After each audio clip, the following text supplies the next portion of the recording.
Kwei Kakina, hello everyone. It is important to acknowledge that we are hosting this program this evening from the traditional unceded territory of the Anishinaabe Algonquin people.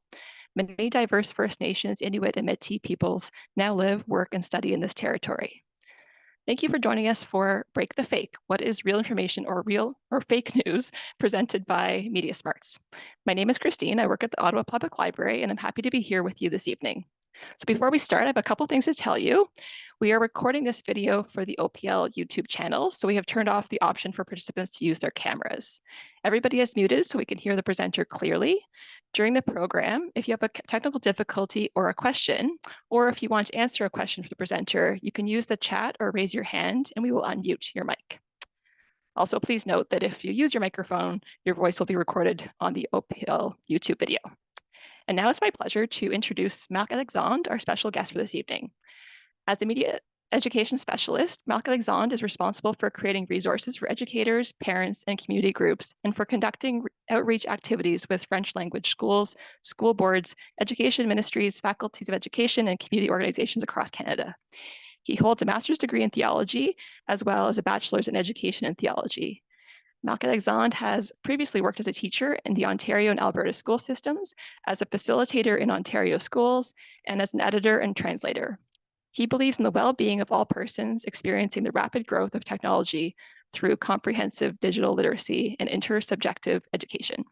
So welcome, Marc. Thank you very much. And hi, everyone. Now, I know that tonight's presentation is a pretty tightly knit one, so I'm going to go right ahead and share my screen so that I can welcome you to Break the Fake in my own words. And there we have it. Now, during the presentation, there are going to be a lot of examples. There's going to be a lot of material to go through. I mean, I dare say it's pretty dynamic. But of course, we have seen already in the chat a comment that if you have any technical difficulties or question, you want to answer a question from me, you can use the chat or raise your hand, and we will be unmuting the mic if that is the case you want. Because I see a question pop right up, I'm going to answer it. Yes, you do see a house hippo. Break the Fake was the opportunity to bring back the house hippo, and we certainly did. And if you check out the YouTube channel with MediaSmarts, you will find actually that there is a new house hippo. Well, relatively over the last couple of years, rather than back from when we might remember it. And that the new commercial describes just why we have to remember the house hippos in today's digital environment. So, as some of you may have guessed by the movement of my head during the presentation, I may be looking over to the left.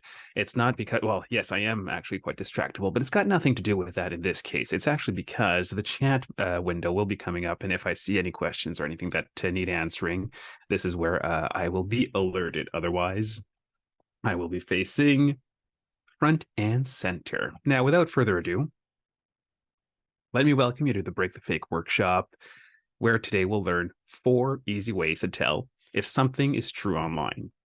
So to start off,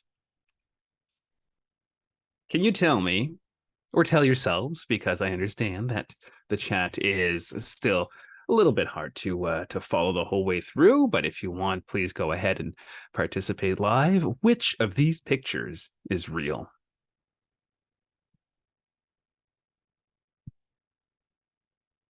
Do feel like if they're both real, that fish ate that cat.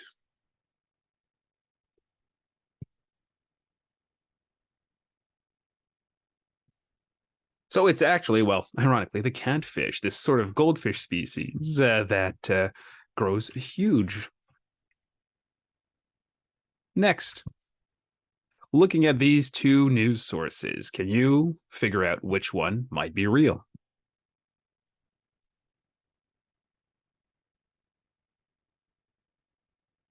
They might both look real, but it's the Lansing State Journal that is. Now, looking at these 2 tourist attractions or venues, can we figure out which one of these is real?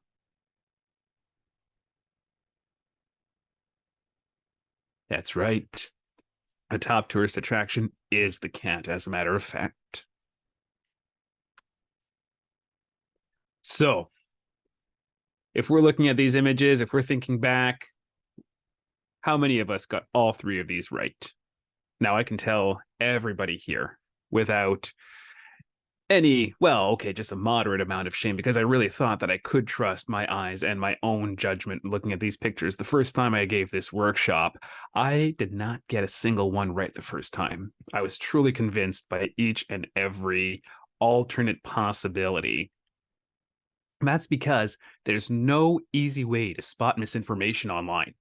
It's as easy to make a fake website as it is to make a real one. And computer graphics technology that just a few years ago were limited to these big budget Hollywood movies are now available for free on smartphones. Because everything on the internet is connected, it's also very easy for misinformation to reach lots of people. Now, sometimes people share misinformation by accident because they really think that something is true and it's not, or because they don't think that other people will take it seriously. Most of us, mea culpa, I have probably shared something we thought was real without checking. We're more likely to share things that we feel strongly about, especially things that we really, and here's the key word, hope are true. Sometimes people share misinformation by accident, but a lot of the misinformation online isn't trying to get us to believe that particular thing. Now, it's actually designed to make us doubt whether anything at all is true. This is what we might call a form of cynicism in front of all possible sources. That's why even seemingly harmless examples of misinformation do matter. Online misinformation hasn't just made us easier to fool, it's made us more, there's that word again, cynical. If we can't tell what's true, it just feels safer to assume that everything is fake. But critical thinking is not about doubting everything. It's about learning how to find what is true by developing the skills necessary, the steps necessary, the methods necessary to break the fake. In this workshop, we're going to look at the 4 steps that you can take to find out if something is true or not. We're going to look at using fact-checking tools, at finding the original source, at verifying the source, and at checking other sources. And this is just in time for Media Literacy Week, where we are really looking at the validity of checking our information this week and making sure that we are sharing the best possible information when we're online. Now, once you've learned these skills, none of them will take you more than 2 minutes to do. I will actually admit that we normally say 10 seconds. It takes me about 30 seconds to follow any of these steps. Just one will usually give you the answer you need, of course, but it's good to know how to do all 4 just in case and find maybe preferred methods or shortcuts to those that are easiest. I'll show you a couple of different ways to do each one, and then, of course, if you want, you can try it out. Sometimes a single search is all you need to break the fake if a professional fact checker has already done the work for you. Listen, thanks to computers, it's easy to make fake pictures, and a lot of times people will share them without knowing they're fake. Right now, I believe that social media is inundated with memes and images that may or may not have been doctored or tailored to represent something that is or is not true. Take these 2 photos of pyramids shared by 2 popular Twitter accounts, for example, Picology and History Lovers Club. They both look pretty real, don't they? Or do they maybe both look fake? Both accounts have shared plenty of fake and misleading photos, as a matter of fact. We could do the detective work ourselves, and I'll show you how in a minute, but it's actually easier to let somebody else do it. And I don't mean that we should be lazy in this approach. I just mean that there are professionals out there taking the time to do this checking for us. And so going to their source might be a little bit easier. So let's start with a grandparent of all fact-checking sites, Snopes.com. They've been around since the early days of the internet, and they fact-check all kinds of things regularly. When we go to the site and we search for Zeppelin over the pyramid, we can see that they've already confirmed that this photo is for real. On the other hand, when we search Snopes for pyramid clouds, we find that they've also checked out this photo and that this one is false. There are also fact checkers that specialize in very different or specific topics like health or politics or even different countries. Another way you can see if someone's debunked a false or a misleading news story is to do a search for the topic of the story and to add the words fake or hoax to your search. I will admit this is my preferred method. This way, I know that the keyword is often associated. Now, if it does not come up at all, sure, there might be a little bit more detective work to do. But generally speaking, if it has been debunked by any of the popular checkers, then chances are it will come up. This can be a bit risky, though, because anyone can say that something is a hoax. So you need to make sure that the people debunking it are reliable.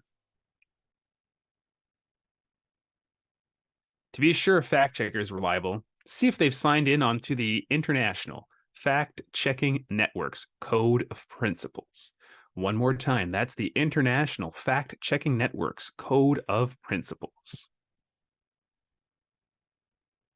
We've made a custom search engine too, so that you can use at this address, tiny.cc/fact search, to search all of these already trustworthy and reputable fact checkers. So there's a little exercise that will show you just how quickly you can find out if something is true or not. Feel free to follow along as I describe. This photo that seems to show someone holding a campaign sign for U.S. senatorial candidate Mehmet Oz sideways so that it reads no was shared thousands of times across platforms, including Twitter, now called X, Facebook, Instagram. So let's just take a few minutes to find out if it's true using the skill we've just learned. We can go and just type the words, for example, Harvey Friedenberg, Mehmet Oz, hoax. We can look up to see if Snopes has already touched upon this and just put in the description of the image. For anybody trying to follow along, I'll just give you a second here.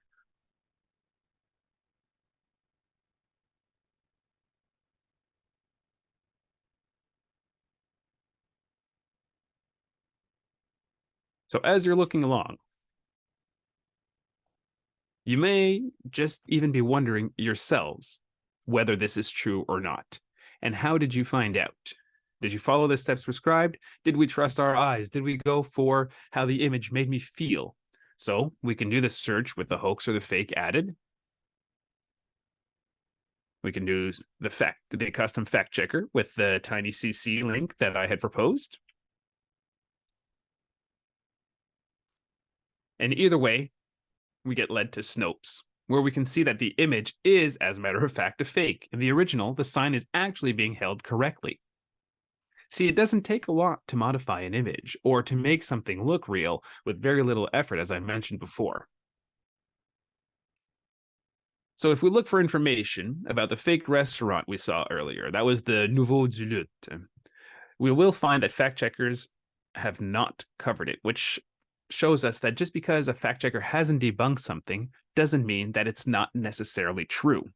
If nobody else has fact checked a story for you, we have to move on to the next step, which is finding the original sources. It's so easy to copy and share things online. I mean, it is easy. It's at the touch of a button. I mean, is it even a button anymore? It's at the tap of a thumb. So it's important to find out where something originally came from before you decide whether or not to trust it. Someone might have shared it with you on social media, or a news story might be based on someone else's story. So one easy way to find the original source is to use a search engine. We might wonder if this post that seems to show a U.S. senator displaying a picture of Aquaman to Congress is real. As we already saw, pictures are easy to fake, and pictures where someone is holding a sign are especially easy, because you just have to change what's on the sign. Okay, here's where my personal bias comes in. I love this picture of Aquaman. Aquaman on a seahorse is a childhood favorite of mine, which means that somewhere deep down inside, I have to admit, I'm kind of hoping that this is a real picture. Now, this might make it really tempting for me to just share or reshare without checking, because let's face it, it speaks to me. So what we're going to do is a search for his name, Aquaman, and C-SPAN. Where the picture supposedly came from is the C-SPAN, and we're going to open the link to see in a new tab if the picture actually appears as it was in the image. So we're going to that original source of the story. And we see that it actually does come from C-SPAN's footage of the US Congress. Now, I'm relieved. I'm happy that it's true, but that does not mean that it was not worth checking or that I was somehow more right than somebody who thought it wasn't true, because I was not basing myself off of anything else than a desire for it to be. Through that fact checking now, through looking for the original source, I can confirm that it is. Another way to find out if a photo like this one of astronomer Carl Sagan is real is to do a reverse image search. So we're going to click on the image. We're going to right-click and select Copy Image Location. Next, we're going to go to tineye.com, and we're going to paste it in the address. This might be, right now, especially with the fact that there are no real news stories being shared in social media across Canada, one of the more popular ways of fact-checking some of the information that comes our way, because a lot of it will be shared with an image, usually to evoke a strong feeling. So let's remember tineye.com and copying that image location and pasting it into the search bar. If we sort the results to show the oldest results first, we can see right away that there's a different version of the photo. Because the two are exactly the same, except for what's on the sign, it's most likely that the older one is the original. Even if something you see is real, though, it may not be what the source that shared them says they are. This photo, for example, is not actually of Charlie Chaplin, but of an actress named Tell Me Talia. Even if something you see is real, you can't immediately think that it is what people say it is. And that's why you need to follow the links in a story until you get to where the information actually came from.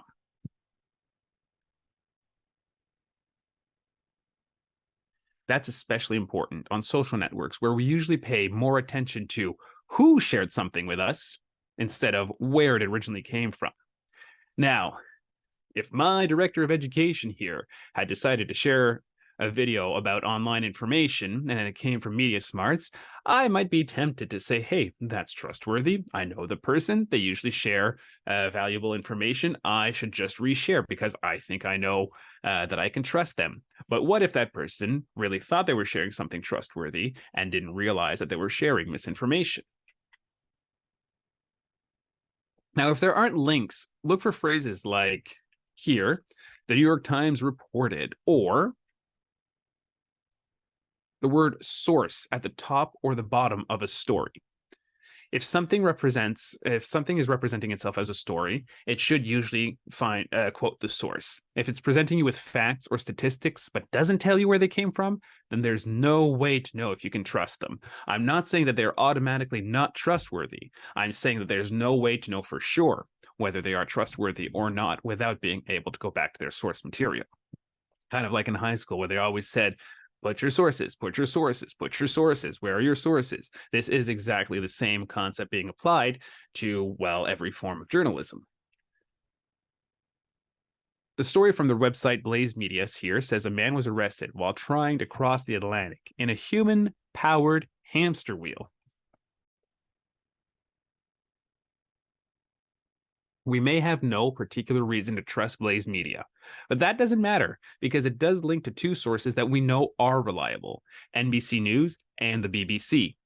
To make sure that Blaze Media is giving us an accurate picture of what those sources reported, we can follow the links. We can right-click to open them in new tabs, and we can see whether the story is true. Now, you guys are going to hear me talking about new tabs a lot. This is kind of what we call lateral browsing.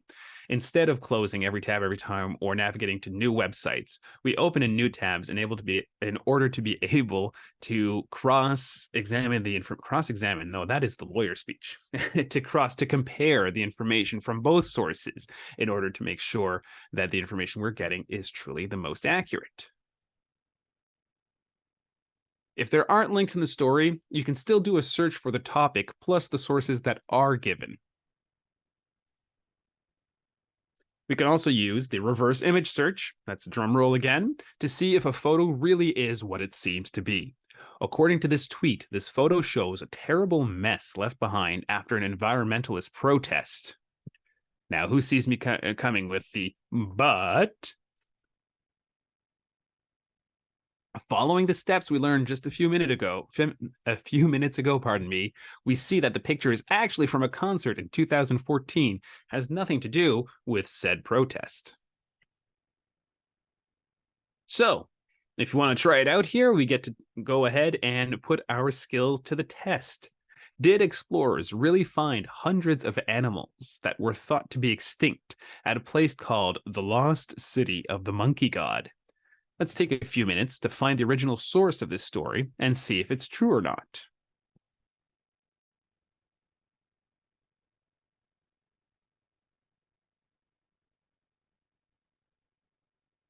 Now, if anybody's going along with this, we have looked at a couple of different ways, looking up the original source, doing a reverse image search, and finding out with the name of the source whether the story is trustworthy or not through lateral browsing.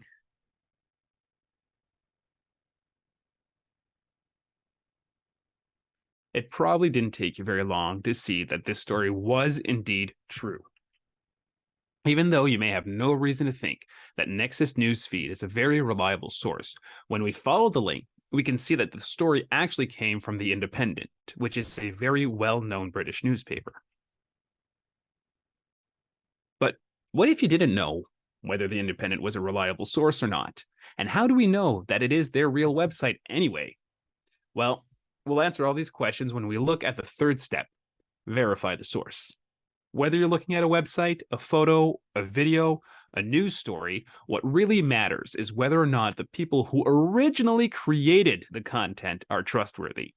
You can't always confirm that something is false, but if the source isn't reliable, you have no reason to believe it. This is the only time when it matters what order you do the steps in. Reliable sources do sometimes share things that turn out not to be true, and unreliable sources sometimes end up sharing things that are true. That's why you shouldn't bother verifying a source until you know for sure it's where the information originally came from. When you do, you need to ask 3 questions. First, does this source really exist? We saw earlier just how easy it is to make false pictures online, and it's just as easy to make a fake website or a social media profile. Second, are they who they say they are? Because it's also easy to impersonate people online and create imposter sites or social network accounts. And finally, are they reliable? Anybody can claim to be an expert online, so you need to make sure that there are good reasons to think that somebody is a reliable source. These days, it's easy to make websites that look just as slick and professional, if not more, than anything that's already out there. In fact, some trustworthy sources, like I just said, may look less professional than fake sites because they haven't put the time or money into updating their website. People who spread misinformation on purpose often invent local newspapers or TV news stations. This kind of source seems trustworthy, but most of us aren't likely to have heard of a paper or TV station in a different city or country. And as we saw earlier, it's easy to make completely fake news sites that look just as professional as real ones. So here are 2 websites that claim to be from Sherbrooke in Quebec: The Times and The Record. If you were to just look at them, which ones would you think are real? I don't know why I put that plurally. Well, I guess they might both be real or both fake. But looking at them, how would we know?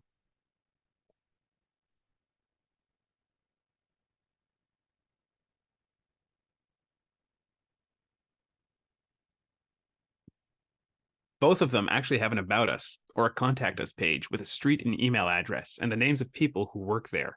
But then all of that is very easy to fake. Instead, we're going to head over to Wikipedia and we're going to see if there's an article about the Sherbrooke Record.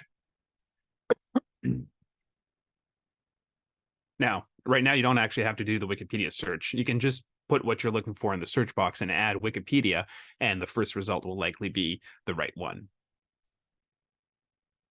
From the Wikipedia article, though, we can see that the record has been around for more than a century, and there's no reason to think that it isn't a reliable source. How about the Times, however? There isn't an article about it in Wikipedia, but that doesn't necessarily mean it's not real. Wikipedia is written by volunteers, after all, so a lot of these things don't necessarily have entries. So instead, we're going to do a search on Google, and the only results that we're going to find are the website itself, its Twitter account, and articles pointing out that it's a fake. At that point, when we've compared pedigrees, we've got a pretty good idea, don't we? It's easy to pretend to be someone else online. So once you know the source really exists, you need to find out if what you're looking at actually came from that source. Unfortunately, one of the tools that used to help with this, verified accounts, is no longer very helpful and can actively be misleading. Some social media platforms now allow anyone to pay for the checkmark that used to show an account was who they said they were. Yes, some social media platforms. Generically some. We all know which ones. So instead, we need to do a double check of a person or organization's website to find their official social media accounts. It's important to make sure that you're on the right website. People have made fake versions of real news websites like the Globe and the Toronto Star that look almost exactly like the real thing. But there are things that are harder to fake. The web address by itself won't tell you if a site is reliable. For instance, sites with the .org addresses aren't necessarily more trustworthy, as we were perhaps previously told. But the web address can tell you if you're on an organization's real website. For instance, while both of these sites looked convincing, neither one had anything like the real web address.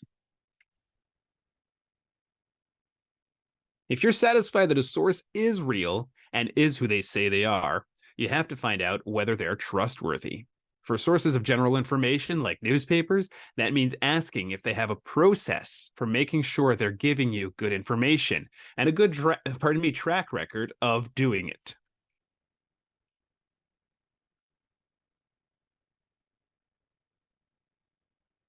I just got a question in the chat about sharing that URL from the tiny.cc. I will absolutely be sharing it again. By memory, it's tiny.cc/fact check. But to make sure that I'm giving you the most accurate information when we get to the end of the presentation, and if I don't think of it, please remind me, I'll head back to that slide so that we can all jot it down. Okay, so verifying the source and whether they're trustworthy or not.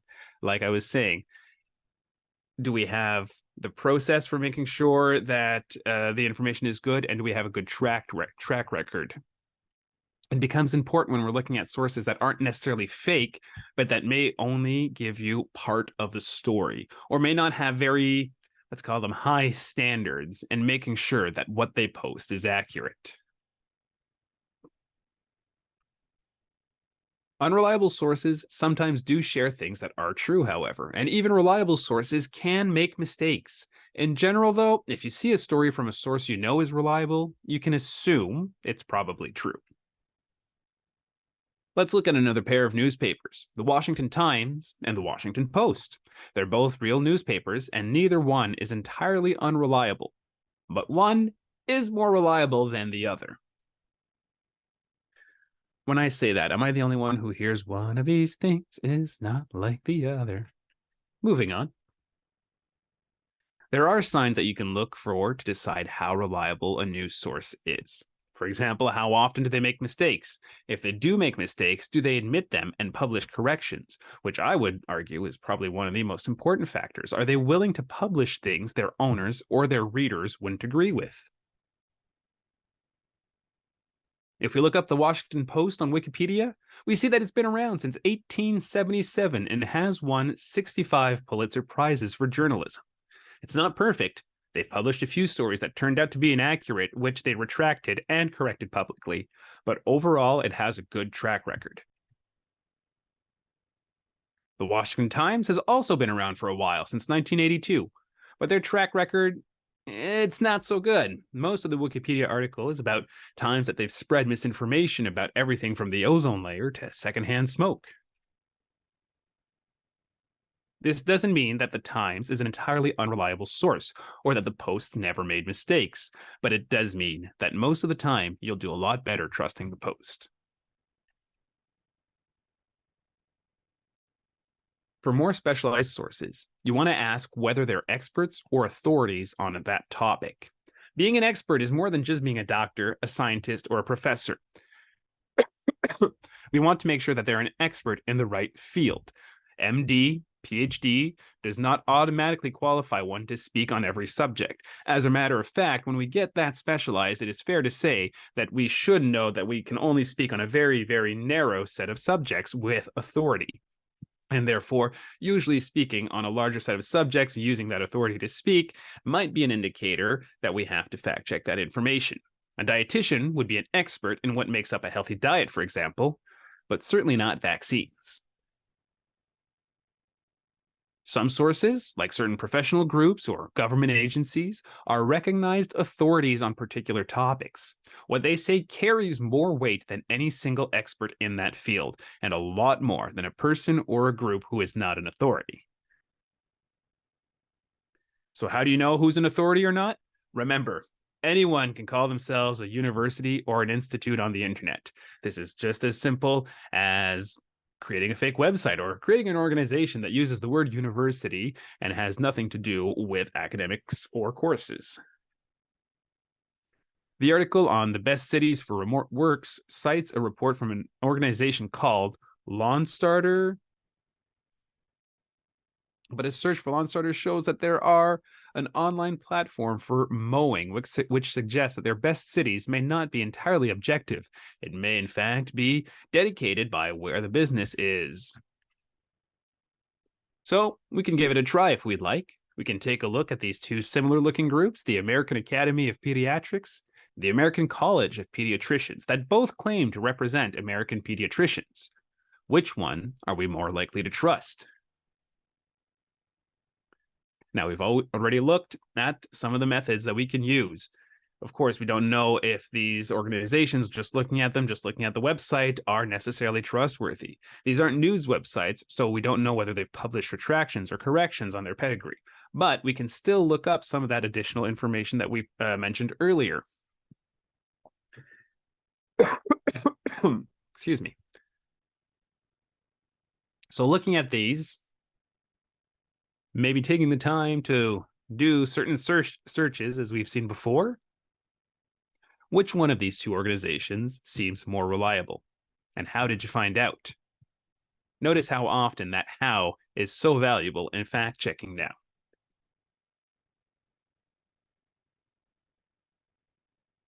They both claim to represent American pediatricians, and both have professional looking websites that provide lots of general information. But if we do a search for the AAP, we can see that they have 67,000 doctors as members. A search for the ACP will show that they have just 700 members and a much weaker claim to be an authority on children's health. Looking more closely shows us that the ACP is not just unreliable because it's not an authority, which it isn't. Like Lawn Starter, it also has a strong bias. The whole reason its members split from the AAP was because they were opposed to letting gay and lesbian parents adopt children. It's important, though, not to mix up authority and bias. Someone who is actually an expert on something will probably have stronger opinions about it than someone who isn't, but they'll be better informed opinions too. The stakes are higher. And of course, I don't mean grilling here. I'm talking about the odds. The stakes are higher for somebody who actually knows something about the subject and might want to provide that informed opinion than somebody who once heard their cousin's sister's friend talk about it and really think that we should make a point of that. The difference is that the AAP's position on everything from car seats to when the school day should start are based on the expertise of their members. The ACPs are based on their beliefs about sexuality. Our last step is to check other sources, and it may sometimes be the last one you do, but it could also be the first. It's a quick way of sifting out bias and finding out whether something like a news story is for real.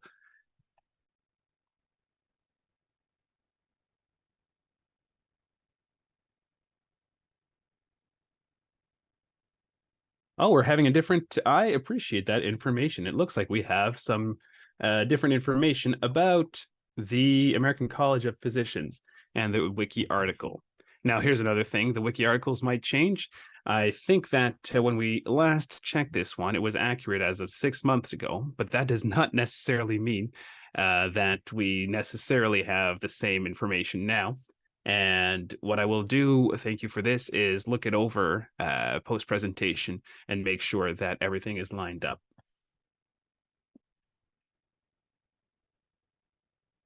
That being said, if we do want to share what the ACP came up, what information came up with the ACP in the chat right now, that is something that I can also use to check out and compare with the images that, or pardon me, the images that we're using and the information that we have.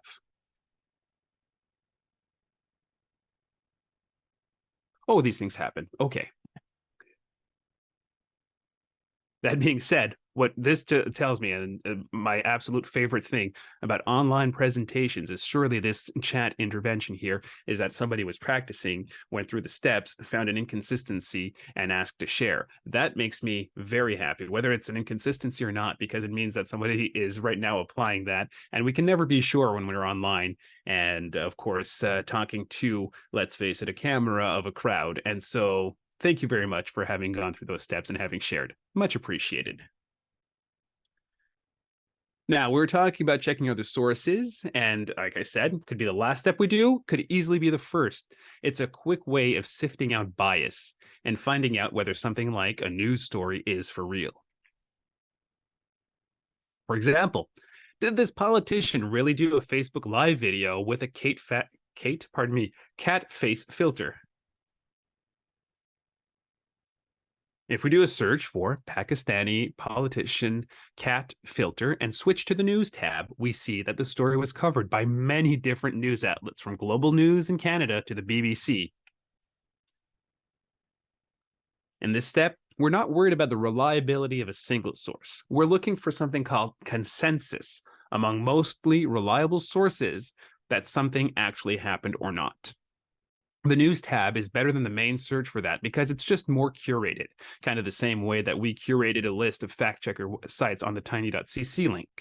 While not every source that's included is perfectly reliable, they are all news outlets that really exist. This step is also important for getting context, making sure that you get the whole story. Remember, all sources make mistakes sometimes, but reliable ones will correct them. Consulting other sources can help you find out if the first place you saw something might have been leaving something out. This is a good way of dealing with a possible bias in any one source.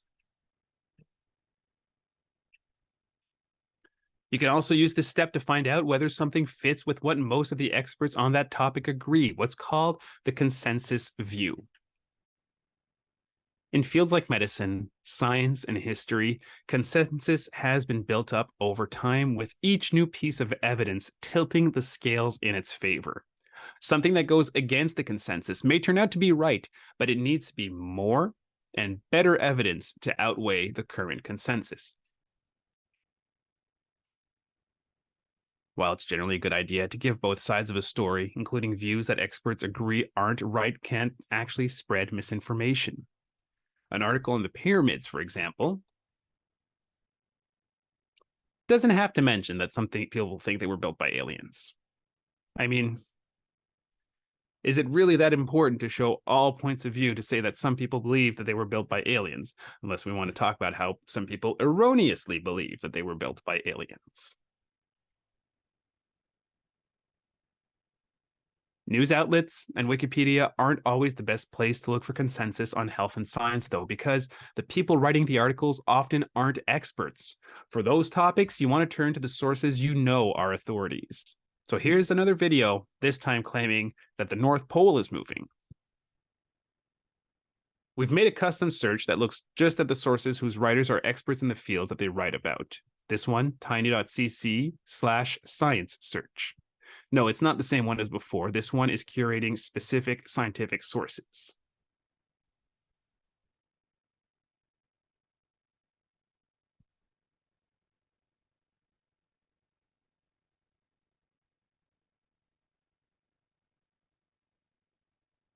To make it easy, I've now shared the link in the chat so that we can always copy and paste it if we don't get the chance to jot it down.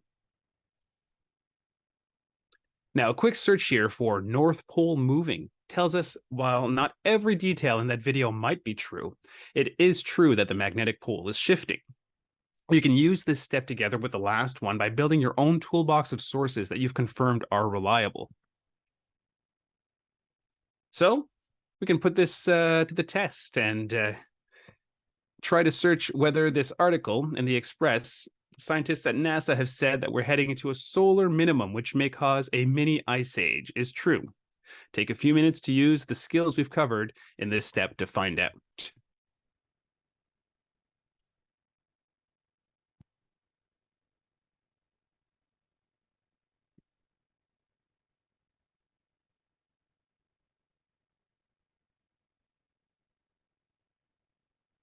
So here's always the question.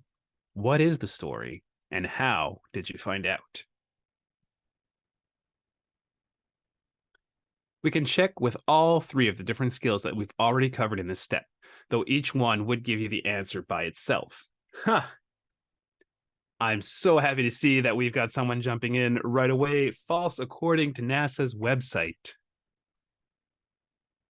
In fact, if we do that search for solar minimum ice age, we find that most of the results are ones debunking the story. And chances are that if we are on NASA's website, we're trusting a source with authority on the subject. So if no other sources are covering this, it's probably not really news.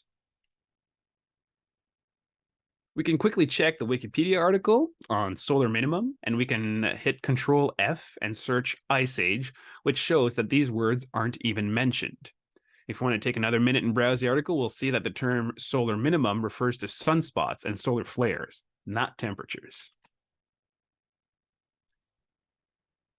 And of course, the step that was already confirmed, we can check our expert sources and find out that NASA says, no, it's not true.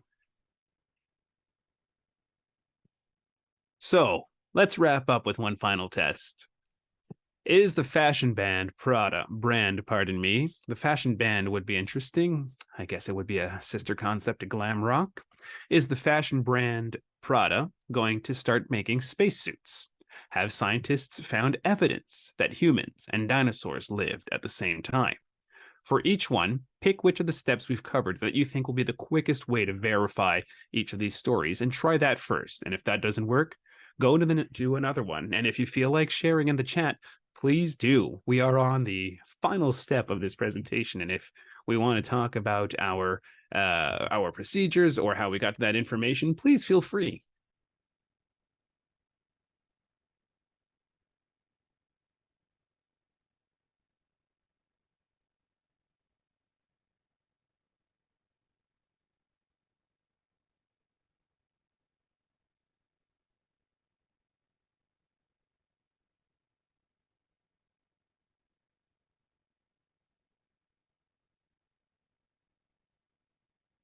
Fantastic. We have an answer in the chat already. Guardian has covered the Prada designing spacesuits for NASA. Now, do we know whether the Guardian is a reliable source or not? That is always a question. I happen to have some information on this, given the nature of work at MediaSmarts, but maybe somebody doesn't know if the Guardian is a reliable source. So feel free to check the Wikipedia entry for the Guardian to see what its pedigree might be.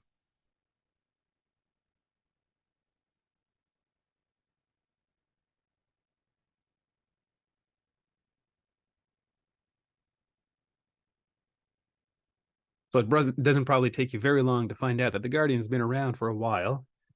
And multiple sources have been mentioning that Prada is planning to make spacesuits. Fantastic. So we find here that through various methods, we can confirm that indeed Prada is in on the spacesuit design game. There are different ways that we can fact check each of these, as I've already mentioned. For the second story, we need to follow the source to the news article that mentions it originally.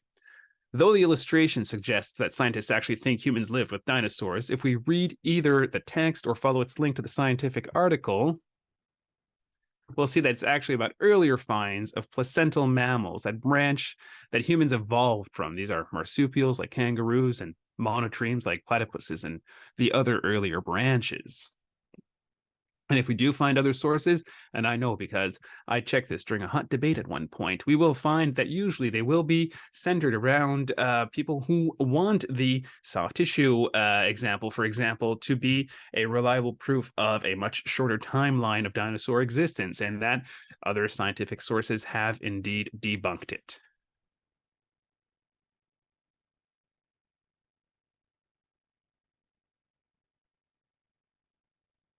I have here a quick check shows that NY Post is the actual Twitter account for the New York Times, and I'm checking the validity of the original source. That's great to know. Now, New York Post is, of course, an existing publication, probably best known at this point for the Hunter Biden laptop story that was circulated during the end of the Trump administration in the United States. Whether this one is related to the New York Times or if this is something that has happened in the ex Twitter evolution, I'm not quite sure. But thank you very much for having shared that bit of information. I have not followed, admittedly, Twitter or X in a long, long time. So just to be sure, we can use our dedicated science search engine to confirm that humans and dinosaurs did not, in fact, live at the same time. Having learned all of the steps, it probably didn't take you more than a minute. In fact, we can look at the timestamps and confirm that it did not take more than a minute to check both of those, which is good because for misinformation to spread, people like us have to share it. That's why we have to take these steps to double check before we share anything we see online. And that's every time, because only we can break the fake. Or, as we've said in a different campaign, if it's not worth checking, it's not worth sharing.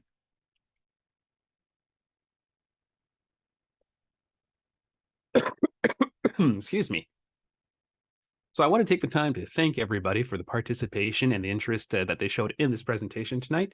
I will now be, I'll stop sharing my screen for a moment so that I can circulate back to that tiny CC fact-checking link that I can share in the chat.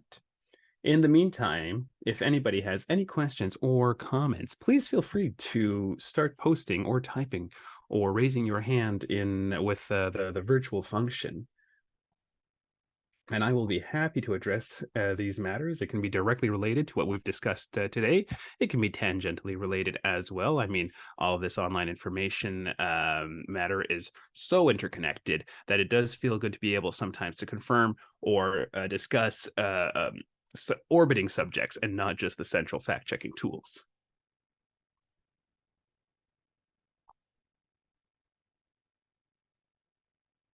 Okay.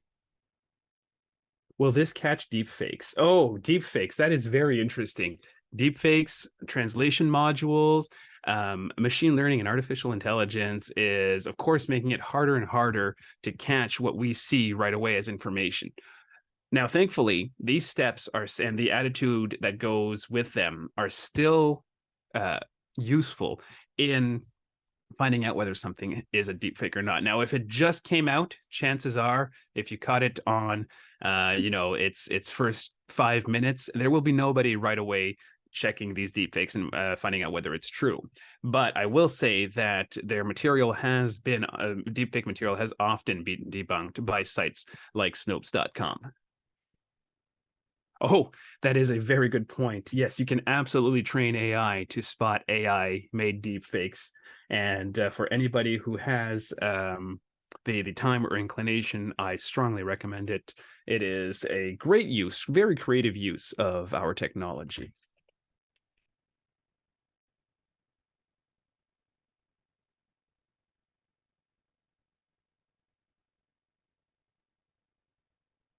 Now, I've shared the tiny CC fact search link in the chat so that it can be used whenever you might need it. How do we break the spread of disinformation and misinformation when it's so overwhelmingly loud and almost sounds like trying to get, okay. Information is constantly coming at us. I'll dare say that it's not just misinformation and disinformation that is overwhelmingly loud. It is all information, and it is completely saturating us. And this is, I am certain, a very real concern for just about anybody. It is the motivation behind what we call doom scrolling, so going through stories until we find something that activates strong emotions. It is one of the reasons that we kind of go bland in front of the face of all information.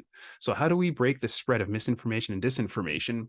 There are a couple of different ways. One is by making normal these steps that we've talked about today. And that is by fact checking and just bringing in new habits before sharing. What I mean by that is currently it is normal in internet online culture to simply share information. Fact checking is an extra exercise, and it does take more energy. Youth have actually told us in research that they don't go online to do fact checking. That's work. The reason they go online is to have fun. And if fact checking was made as a fun part of the application, then there's more chances that they would do it. So we completely understand that it is an extra step that we have to take, that it is not as much fun. We also understand that if we place that value of fact checking and of normalizing the proper spread of information online ahead of the fun, then we have better chances of breaking that spread of misinformation, disinformation. Second, disinformation is the active desire to spread false information for usually monetary gain, while misinformation is spread by people who think it's true and out of the goodness of their heart are trying to spread this in order to maybe warn their friends or because they had an emotional reaction to it and they feel like other people should know and can share in that reaction as well. So misinformation, we have to understand, does come generally from a best of intentions. So if we are trying to counter misinformation and we're getting into an argument with somebody, we're probably addressing the wrong feelings. But if we are simply posting a correction on somebody's post or just a little bit of a link sending to a news story correcting that information, then other people who come across it might take the time to click on it and usually do and find that it isn't true. And that does actually slow down the spread of misinformation as well. We can always talk in person if we know the people, and always remember, and this is fantastic point. Thank you very much on the science studies and metadata. Because the nudge effect is indeed what I'm talking about here. The last point is actually remembering to humanize a lot of this information. That is, we are online, we don't see the other person, just like I cannot see the reactions of people online tonight. And that is during a presentation where I assume that everybody here wants to learn about Break the Fake. Excuse me. We know that the pardon me, where was I going with this? Yes, so we're not seeing the face creates what we call an empathy trap. And that empathy trap means that we tend to react more thinking that the other person is either out to get us or has ill intentions rather than it's just somebody sharing information, and they will react the same way to us. So humanizing that person, practicing empathy is a very important step. The MediaSmarts wiki page has too many references to the MediaSmarts website. The credibility is not dictated, and I completely understand where you're coming from on this one. As a small Canadian organization, it is true that we do not have a whole lot of people writing about us. If you search for MediaSmarts in news articles, however, you will find that we have been, the research as well as the presentations hold a certain place in trustworthy sources as well. Now, that is one example. And when we are looking at the Wikipedia page, we're looking at the information presented. I completely understand you can go through the talk and go through the history of the page to find out. And yeah, if there's too many MediaSmarts references in there, feel free to Google instead or to look at the news stories. I think that is a very important point, and using us as an example is very well done. Thank you. And as for the updating, we can always look at what is being presented in that page as for the source of that information.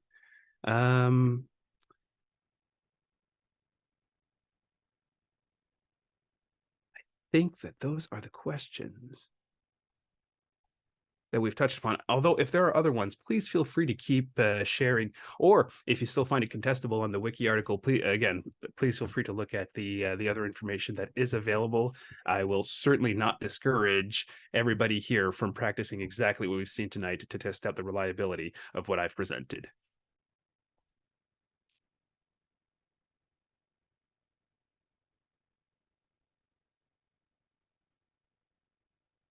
Okay, well, oh, there we go. Another comment. Oh, well, thank you very much. I'm so glad that the resources are helpful, and hopefully that the presentation was as well. I want to thank everybody who participated tonight.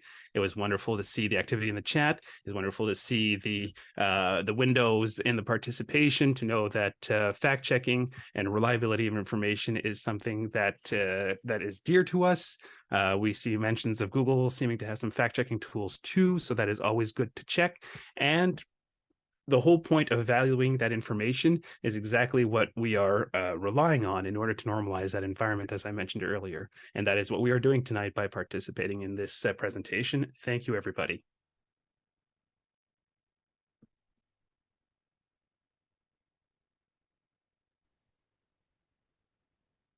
Okay, well, thank you very much, Marc-Alexandre. This was really great. I definitely learned a lot. And thank you, everyone, for attending. Have a good night, everybody.